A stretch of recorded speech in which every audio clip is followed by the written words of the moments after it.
And if you are not a member of EGEC, you will have the key findings and maybe you will see the interest of joining EGEC. So the agenda after this short introduction is to present you what has been the trend in market for geothermal electricity. The second presentation is about heating and cooling, being district heating and geothermal heat pumps. We give you some view also what has been the development at a global level of geothermal energy. And we will end the presentation on the key chapters, the key technical chapter we have developed this year on exploration permits and concession for geothermal in Europe. So with this presentation of agenda, I move on and give you the overview. So today in Europe, we have 142 power plants in operation. Total capacity is 3.5 gigawatt electric. And you can see that geothermal in 2022 produced more than 22 terawatt hour. In terms of district heating, we have nearly 400, so we will have 400 from this year, but last year we concluded 2022 with 395 systems in operation, 14 new systems in 2022, and the total installed capacity is 5.6 gigawatt thermal. In terms of heat pumps, we have more than 2,190,000 in operation at the end of 2022. So you can imagine that in 2023, we will have also growing geothermal heat pumps and much more units installed. You can see who are the leaders on the graph. Installed capacity for electricity is in blue. For heating and cooling, district heating is in red, and you can see the capacity indicated in each bar. All this information, you will find that both in the key findings and in the full market report. So for electricity production, what is the situation? Is that indeed, in 2022, indeed, we have seen some trends due to high electricity prices, also the issue of security of electricity supply and tension on the market. But in general, it's true for nearly 20 years, the demand for electricity is stagnating. And you can see it's about 2,800 terawatt hours in the European Union is stagnating. It means that we have in many countries overcapacity, and the demand for new geothermal power plant is not high. It's probably the difference between the European Union and Turkey, where indeed you have a demand for electricity, also allowing a demand for more geothermal power plants. Same happen at a smaller scale level, but also in Iceland. So market analysis is that 2023 also marked 110 years of geothermal power plant. So we also look at a bit of a lifetime because it's a topic which is also more and more present in the discussion on energy policy, the lifetime of the plants. So the oldest power plants still in operation is from 1986.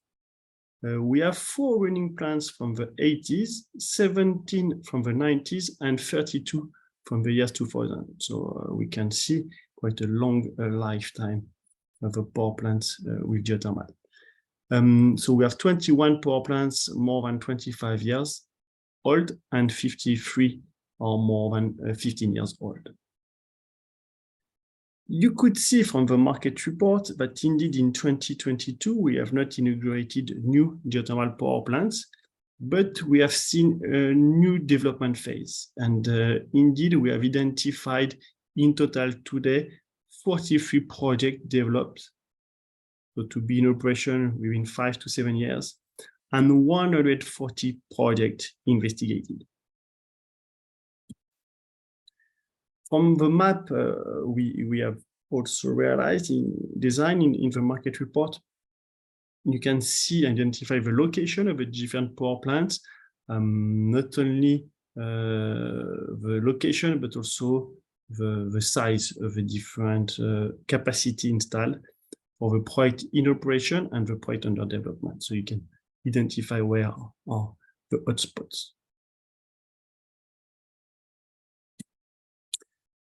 So now maybe look at more in depth on the market for geothermal electricity. So you see, for example, the key country for the last 10 years was Turkey, and we have today 72 plants in operation. 3 are under development and 15 are planned. It's why I was referring before to this new development phase for geothermal electricity. Is that indeed in Turkey it was mainly due to uncertainty and the support scheme. Now it has been clarified in 2022 and 2023. So with this more secure support schemes, new investments are planned in Turkey. In Italy, the traditional country for geothermal for decades, you have 36 plants in operation and 2 are under development, so to be operational within 5 years. But you have a lot of projects in the pipeline, so 43 projects in the pipeline, and you will see in the chapter on concession, we have identified where are these projects and these permits. In Germany, you have 12 plants and you have a lot of projects under development. So you will see also in district heating. So we can imagine also quite some of them would be combined heat and power plants because it's the same project for electricity and heating and cooling. But let's look at the market for Germany, because indeed it's not the first time in the last 15 years, but to expect a development of geothermal electricity in Germany, it has been realized, but not as the same growth that we were planning.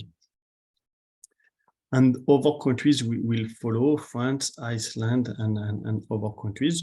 What we have seen and the good element from the last years in electricity is that new countries are producing electricity from the last 5 years. So we mentioned Hungary, we mentioned Croatia, and we expect in the future other countries, especially we bet quite for some years on Greece, and with a new concession, a new tender for concessions launched by the Greek ministry. We expect here also some further developments in the near future. What is still key for geothermal to report in market is also the efficiency in terms of base load factor, because in the discussion for security for electricity supply, it has been again a requirement to provide electricity in a secured way. So what we have done is first looking at the plants in operation, the average load factor of geothermal power plants per country and overall in Europe. And on the right chart, you can see and some good achievement. And of course, when there's low achievement, it's not because the plants are badly done. It's because sometimes you have some maintenance, and some plants, when you have a combined heat and power production, indeed, the electricity production is also depending on the heat production. But what is even more interesting is to compare the load factor of geothermal with other technologies, other electricity sources. We have done that reviewing several publications, statistical publications, but also reports. And again, last year, geothermal achieved the best load factor of all electricity sources. And that's it for my presentation. So I don't know if you have any questions. We have one or 2 minutes for 1-2 questions. So you can use the chat or the Q&A if you have any question. If not, anyway, we have a Q&A session at the end of the presentation. I don't see. Yes, there's one coming. Why Austria is 5%? It's because it's an old power plant. It's a combined heat power plant for an hotel, and they use mainly the geothermal for heating and cooling. and they just have a small plants to run some electricity. The development is for in this presentation is only electricity production. It's only for electricity production. We will know in the second presentation given by my colleague Emile Martini, look at the heating and cooling aspect.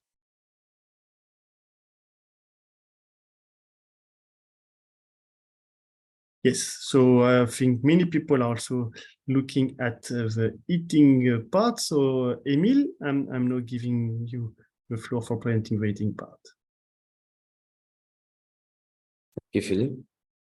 Share my screen.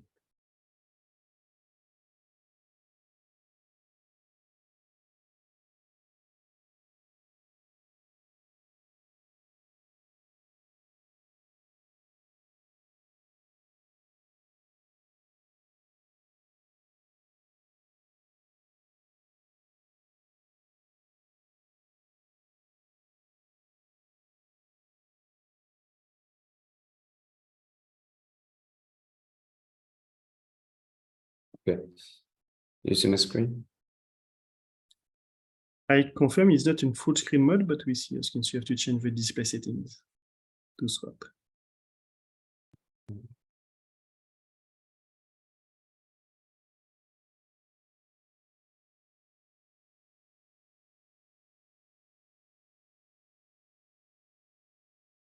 Click on display settings and swap your presentation.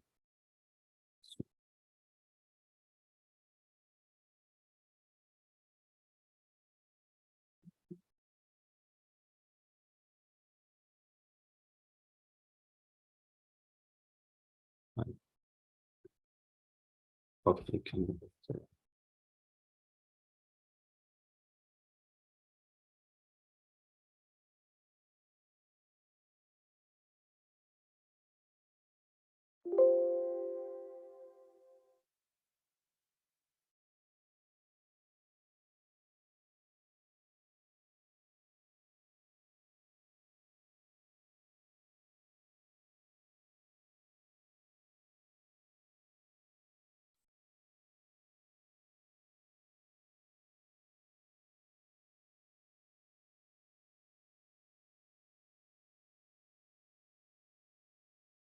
sorry for that. I hope you can see it clearly anyway.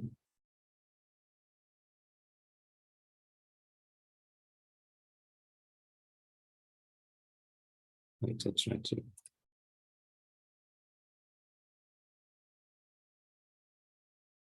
So we have a small technical issue is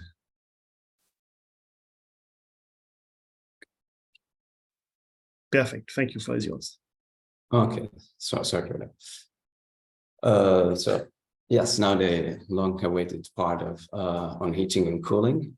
I will start off with talking about some general trends in the last year. As you know, the conflict in Ukraine provoked a rapid policy response, which was mainly focused on decoupling energy imports into heating and cooling. So it was a big momentum for both geothermal heat pumps and district heating. Also because then the EU consumption of natural gas has dropped of nearly 20% between August 2022 and January of this year. So we have some diverse driving changes, both at national and supranational level. Talking about national level, it's very important to talk about some national roadmaps that have been developed in some of the member states in Europe. For example, Germany, Poland, and Ireland has good national roadmap in the sense to add to the rapid growth of geothermal in their countries. And more in general, we can say that the demand from geothermal heat pumps is coming from residential and especially in developing markets, and in commercial and public building sector. in more mature markets. In terms of newcomers for geothermal district heating, we can maybe highlight the example of Ireland, which has now 3 projects in its pipeline.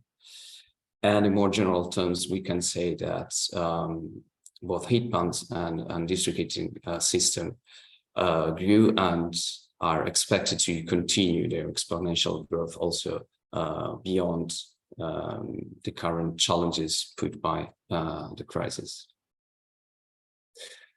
A bit of figures maybe about heat pumps.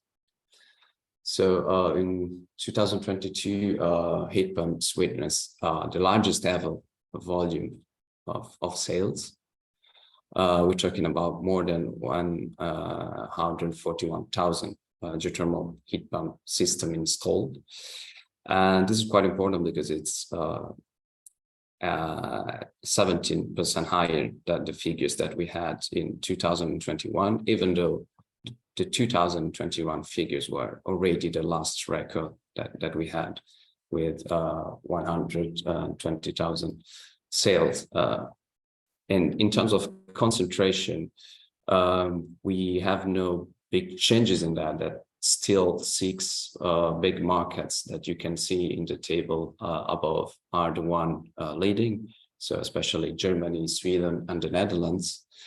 And they had big growth also this year, like 15%, Germany, 10%, Sweden, and 11% the Netherlands. But then we also have other markets that are above the 5,000 numbers per year that are especially Belgium, Austria, and France.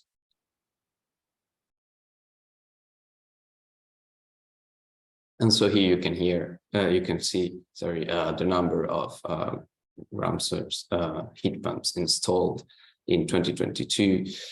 And as I was mentioning, it's mainly Sweden and Germany that represents more or less 50% of the stock. And for Sweden, we're talking about more than 600,000 heat pumps, and Germany more than 500,000 heat pumps. And also in terms of heat pump system per 1,000 households, we consider in this case it's the Nordic countries that lead the market. So Sweden again, but also Finland, Estonia. That we have some other important numbers in Switzerland, Austria, and Denmark, whereas some other markets are still developing and can be considered emerging markets like Germany, France, Belgium, whereas in the South and Eastern Europe, there is still high potential markets to develop. In terms of future trends about heat pumps, as I was mentioning in general for the whole heating and cooling geothermal system, it's important to say that there are some good national legislation. Here I put some of the example. I already mentioned Ireland as with a general roadmap as regards the geothermal energy in general, and as regard to heat pumps. They are producing new pieces of legislation that is expected between this year and next year, and the expectation are, for example, installation of 600,000 heat pumps by 2030. Some other good example of legislation in this sense is they come from Poland, where they have a national roadmap for geothermal, and so they have a target to install 200,000 geothermal heat pumps in the country by generating more than 2 gigawatts of heating by 2050. Another example is the Dutch strategy, which has a mandate to phase out fossil heating from 2026. And some subsidies are also foreseen. And then maybe the more comprehensive legislation comes from France with the French geothermal roadmap that aims at doubling the number of geothermal heat pump installation between 2020 and 2025 by installing more than 200,000 systems, 200,000 system in 3 years. Now we focus on geothermal district heating. So in terms of numbers, you can see we have more than 5,000 megawatt terawatt geothermal district heating coming from 395 systems across all Europe. So this year we have 14 new geothermal systems that added new capacity, and 12 of those were commissioned in the EU. France remains the largest geothermal district heating country in Europe, second only to Iceland in our continent. Also, in terms of project commissioned, France is still leading with a total of 5. But then, talking of some other examples of countries developing district heating, we can talk about Finland, that will have 2 new geothermal systems, and some single system also in other countries like Hungary, Italy, Poland, Serbia, Spain, and Switzerland. And then as regards projects in the pipeline, is Germany, which is leading with more than 100 projects, followed again by France, Netherlands, Italy, and Poland. We're talking about 316 new projects under active investigation, and you can see here in this figure all the different stages of development. And then in general terms, I think it's also important to underline the relationship between geothermal energy and the agri-food sector. We have several examples with that, especially a new project in Almeria in Spain to connect local greenhouses and agri-food production sites. In terms of market development, so more than 300 are being developed or under investigation, as we've seen, and also 17 geothermal heating systems are expecting to be commissioned in 2023 in several states, as you can see. These are typical doublets, but some project will also drill multiple wells, as in the case of Denmark, and some of them also will seek the extension of the existing capacity with 3 wells.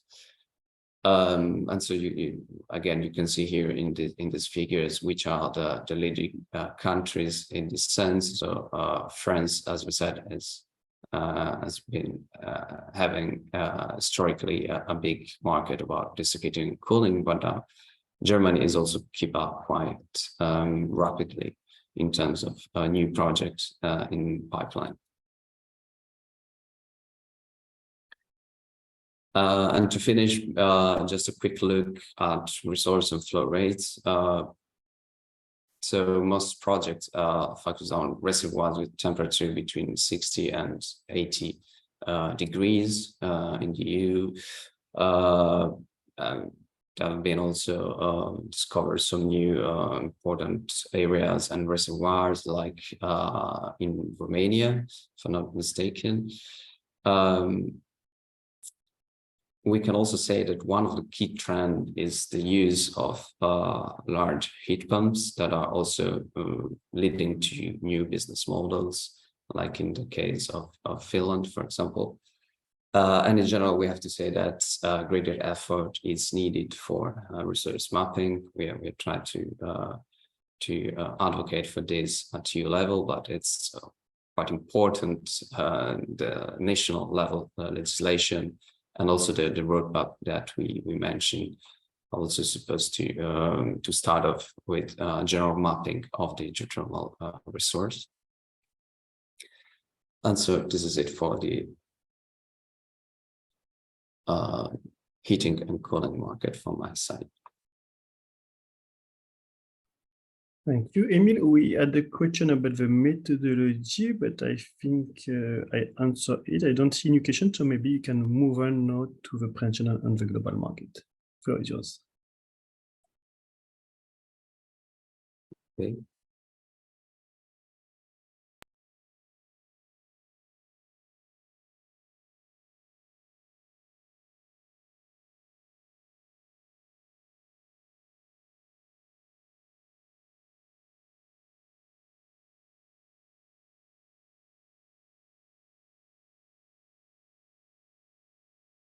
Okay, so as regards to the global market, maybe a focus on the global energy price horizon and the prospect for geothermal energy, and how the different countries around the world reacted. So first of all, maybe as a general statement, the growing of geothermal energy around the world is not always translated into political capital, and this is quite a problem maybe for the general development of this market. But still, countries are developing geothermal energy in different way with different programs. I'm sure you know that, for example, a quarter of the world's geothermal reserves are located in the so-called Ring of Fire in Southeast Asia, which is again an important area which is developing quite a lot geothermal energy. But Kenya also remains one of the largest users of geothermal power in the world, and it's another important market to look at. China, of course, continues its ambition geothermal program as part of a program that was called Made in China 2025, which had a strategic plan that was adopting in 2015, and according to that, they want to increase geothermal district heating by 25% every year until 2025. And they're also trying to develop medium to low temperature geothermal heat networks to cover 300 million square kilometers within the coming years. Also, Japan is doing some interesting step forward, especially with an agreement with the US. It's called Memorandum of Commitment, and the idea is to develop to advance the development of geothermal energy, which could meet up to 90% of Japan electricity demand. And of course, it's always very interesting for us to look at the example of the US, especially after the US Inflation Reduction Act. You know that it was quite an important package that also had big reflections in Europe, as the Commission also tried to respond to that with the NZA program proposal. So what there is in there about geothermal energy? Well, first of all, there is a tax credit of 30%, which is available for geothermal heat pumps installed between 2022 and 32. 26% for those installed in 2033, and 22% for those installed in 2034. Of course, there are a lot of different conditions behind that, like, for example, heat pumps in the house of residents. But then there are also some other incentives, like for commercial consumer, when there is a base rate of 6% and some additional bonuses and tax credits. Then we have also said that unfortunately geothermal was not included in the production tax credit section, unlike some other renewables like wind, and hydrogen, and solar.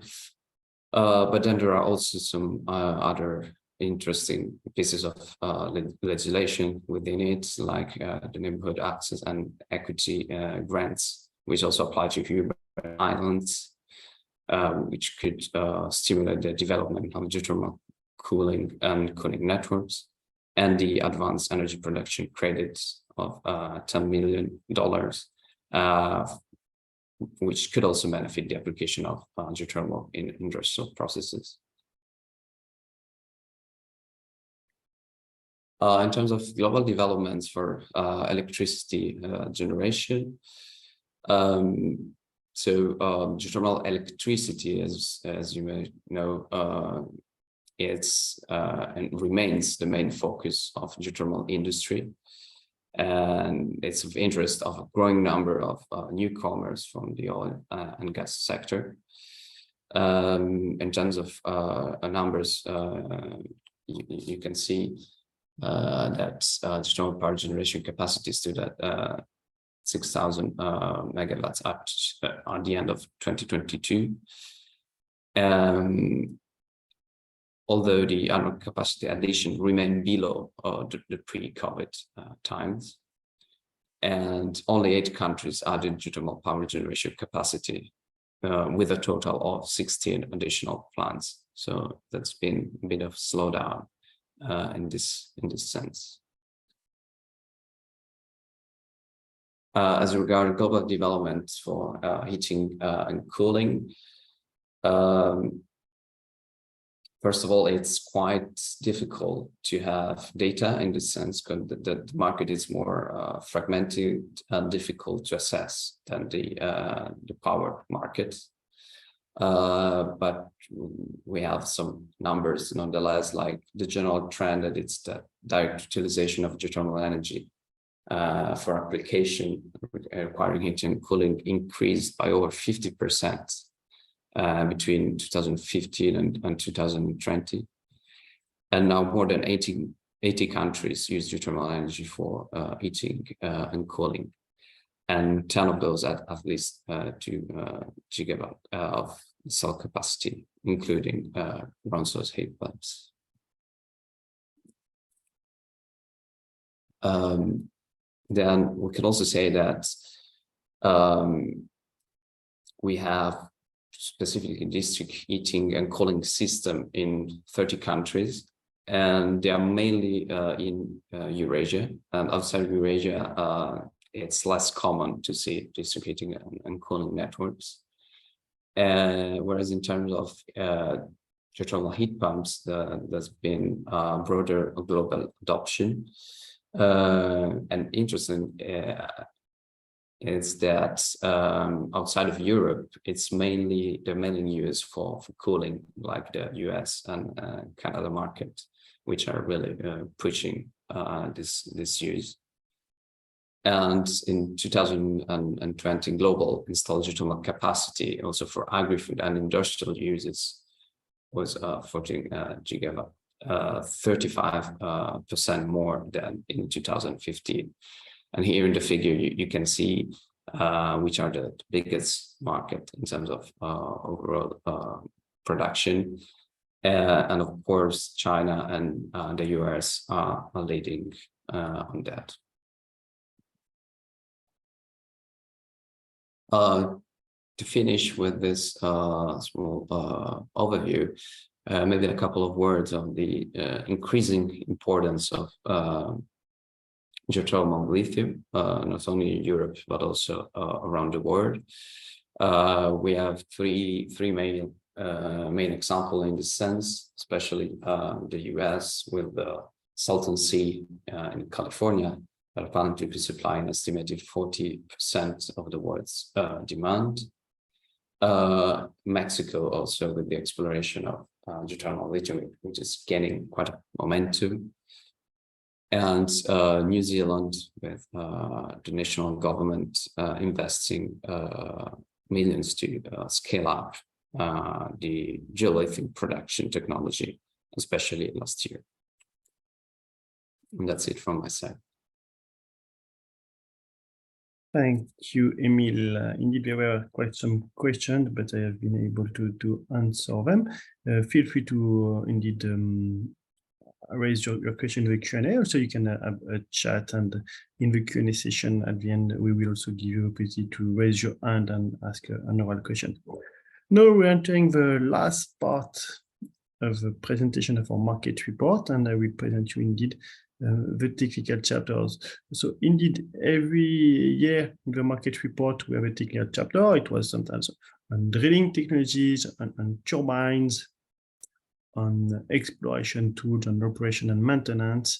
And this year, it has been decided by the coordinators of the market reports to have a look at exploration permits and concessions for geothermal in Europe. And you will understand why. Indeed, you have seen from the market report that we have plants in operation, but quite a lot of in the pipe. For electricity, we identify 25 geothermal power plants developed, new construction or extensions, and 100 are investigated. So we expect more than 30 wells to be drilled in the 3 to 5 years for power production. For large heating and cooling and quite deep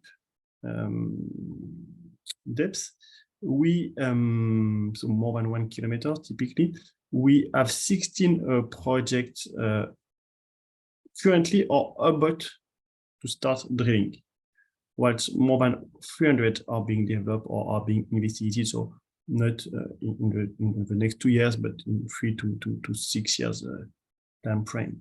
So for deep geothermal and cooling, we expect more than 100 wells to be drilled. So why we look at the permits is because we wanted to identify where these different permits for exploration have been granted, and what are the different potential pace, location, and geographical settings to develop these two markets.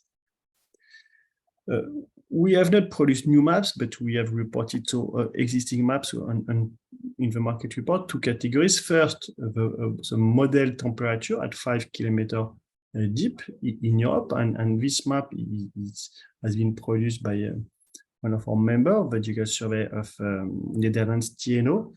It was in a project that EGEC was coordinated in 2010, 2013, so nearly 10 years old. It was called Geo Lake, and you can still find some information online in a graphical information system. And it was updated by Thermogis in 2014, so you can see a bit the temperature at 5 kilometers deep. And it shows you quite a large potential, because all light green are more than 100 degrees.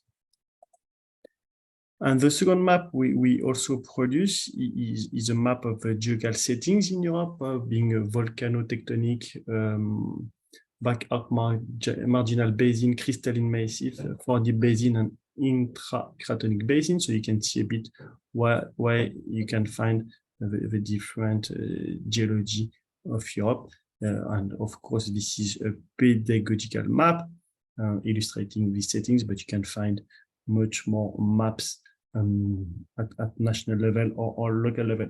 Interesting to notice is that all geological surveys of Europe are working in a project all together to also produce new maps in the near future. So we expect also here some new elements to identify geothermal resources. In the market report here, I don't present you all the concessions, but you have a review of France, Croatia, Greece, Germany, Netherlands, where you have the different concessions. And here I give you the example of Italy. So indeed, what has to be noticed is that all activities today is concentrated in Tuscany. And you can see from the map we provide in the market report, where are the concessions today for the plants in operation. So today you have 33 plants operating and 2 more under development in Tuscany, and you can see where they're located. but also where are the requests for research permits and requests for concessions.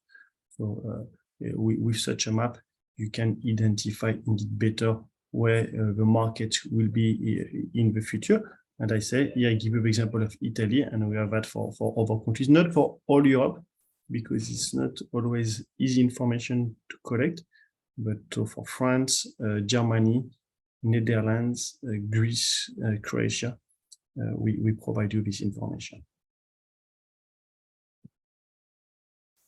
And I think that's all for today. So we are on time. We were planning to close the presentation at 12:14 to allow you some more questions. So just to conclude this webinar before the Q&A session. So indeed, the market report is 3 reports. It's the key findings. It will be available from this afternoon to all of you. And it's a full report where you find the graph we presented today with an in-depth analysis. That it's only available for EGEC members or for journalists or for representatives from public institutions. And in top of that, we have annexes. So the annexes are the tables reporting you the existing power plants, existing district heating plants, existing large, more than 10 kilometers geothermal heat pump systems, and large open loop geothermal heat pump systems. For each plant, we identify the location, the capacity, but also the flow rate, the temperature for deep geothermal project, and the consortium developing this project. The annexes, as for the full report, is only available for EGEC members. Two short information to conclude my presentation. Today is the last webinar before the summer break organized by EGEC. So we will organize more in the second semester, but also in the second semester, 2 physical events to mark your calendar. First, just after the summer break, 19th to 21st of September in Aarhus in Denmark, the Geothermal District Heating and Cooling Days 2023. So a 2-day event plus an excursion. And later in November in Berlin, we organized the Geothermal Heat Pump Days 2023. You could see from the Q&A session that indeed heat pumps today is not only a small scale, it can be large scale, it can be heating, but it's also cooling. I see quite a lot of them question on cooling, so interesting. We will have a cooling session during this event in Berlin, so 16 and 17 November 2023. So now let's open the Q&A session, so you have more questions. Feel free also to raise your hand, and we'll try to open your mic for an oral questions. But there's some questions. I couldn't see all the presentation. Will it be possible to send me a PDF after meeting? We will not send a PDF, but the PDF will be available in our EGEC website, and you will have a follow-up email to inform you when the presentations are available. Any cost comparison on thermal storage? Really good question, really good question. We are not yet at the stage of having this cost comparison. We are collecting data, as was mentioned to Nigel Taylor, on different technologies. We try to monitor indeed the learning curve. On thermal storage, I can just recommend IRENA cost report from 2 years. We can try to put the link later in the chat on underground thermal energy storage. Annick Lochida from BRGM. At the moment, at BRGM, we give some interest for multi-version of geothermal fluids, lithium, but also helium, native hydrogen, CH4. What is the opinion of EGEC on this promising topic? Of course, it's a promising topic. It's today the attention in the media, but also in project development, is on lithium due to the price of lithium. And if you have seen in the media 2 days ago, a record price for lithium. But we monitor all extraction of minerals from geothermal. especially in the current policy discussions at European level on the Critical Raw Material Act, where we expect more attention on sustainable extraction, so also from the geothermal brine. We are open to all kind of minerals and activities. So probably there's two parts in this activity: is the research and innovation, because we need some research innovation to identify the resource, to develop the components and equipments of lithium or minerals extraction, and after the business case. So here also some more activity on funding, financing activity for all this co-production.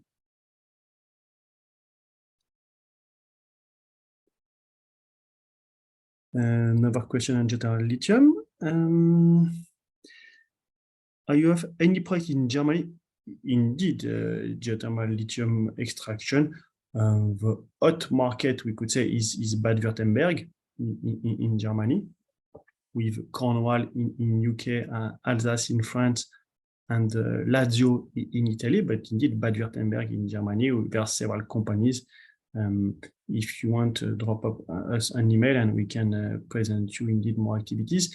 In the market report this year, we don't have a focus on geothermal lithium project in Europe because there were not enough news last year to report, but we have done that in 2 years ago, mapping all the projects, and we still have this information available.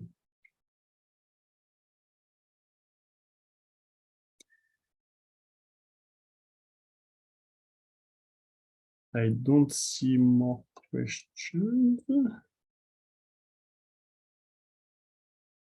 Yes, the slides on capacity factor. So indeed, what is interesting is not only to look at the slide, is to look at the source of data. So you can also compare, because indeed, us, we try to provide an European average.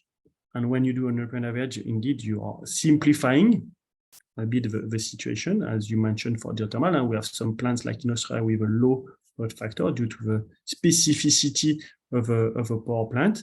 But what is interesting is having a full system approach, where indeed geothermal could also play a role in electricity production in Europe with this base load factor.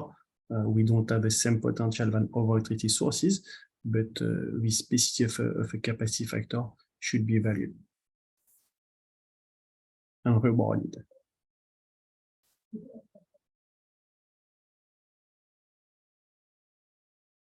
I see, Yannick, indeed the mapping. So it's good, as Bergem, you are referring to that. Indeed, we expect a lot of activities in the near future to have a better mapping of geothermal resources and geothermal minerals resources. And indeed, we need cooperation between the industry, between the geological surveys and the regulators, the mining authorities, for having a good access to already existing data, but also acquisition of new data. I'm trying to look at all the questions and to answer them live. So thank you for being really dynamic in the Q&A session. So heating and cooling plants, do you have any numbers on the annual utilization rates? Veronica, can you maybe do this oral question? What is for you the utilization rate? If you raise your hand, I open your mic.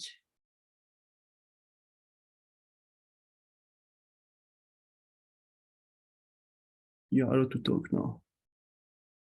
Veronica, can you, what was for you the... Can you hear me? Yes, what is the utilization rate you was referring to? So hi, Philip. First of all, thank you so much for the presentation. And my question is, the challenge with if you look at power production with geothermal plants, they will be operating, basically 24/7, 365, except when you have maintenance.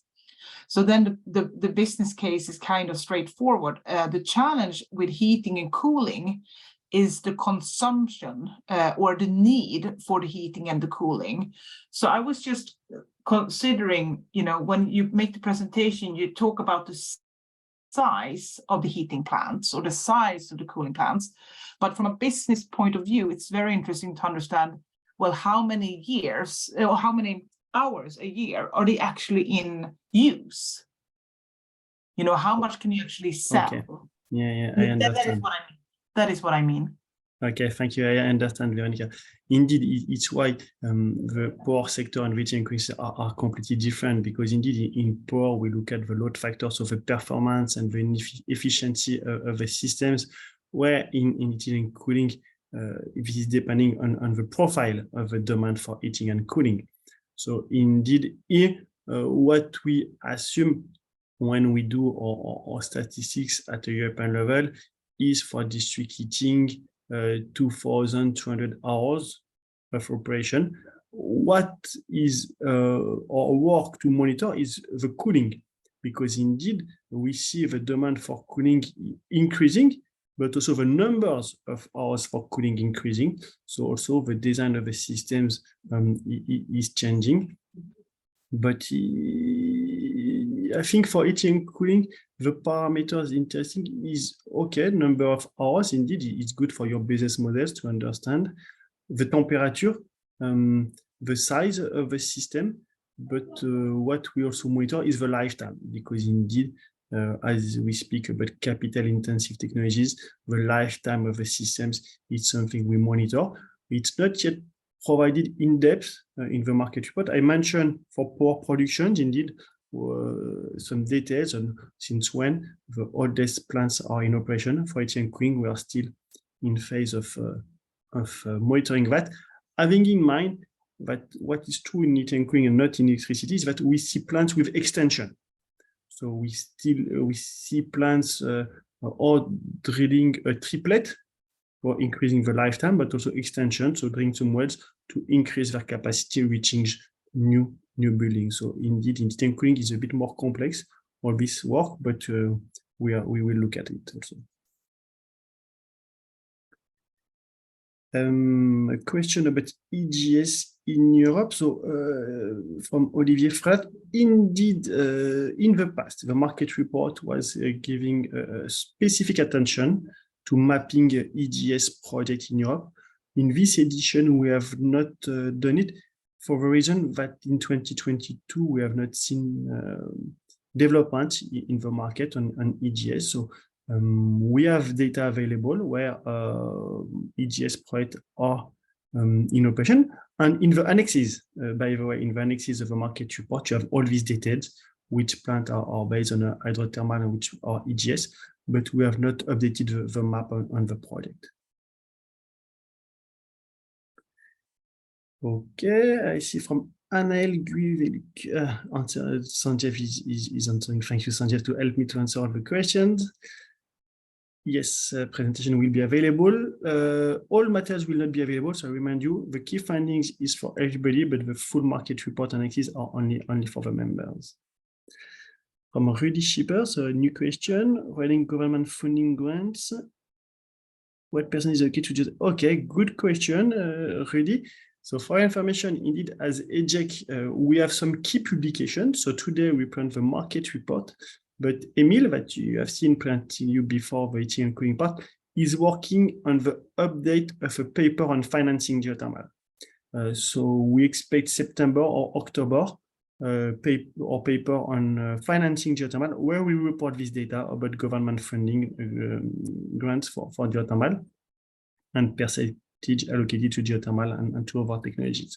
So Rudy, we will provide this EGEC report on financing, so September, October of this year. It's an update. The latest version, I think, is 2020, 3 years old.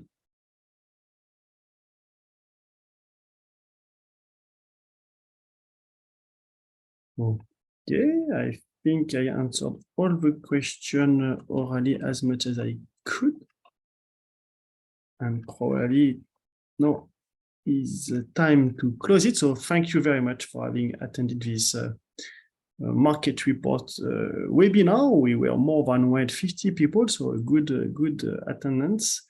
And I say the presentation, the webinar is recorded, presentation will be shared. And with that, I wish you a good lunch, a good end of the day, a good summer break that we all deserve, and hope to see you in the events we're organizing the second semester. Have a good day. Bye-bye.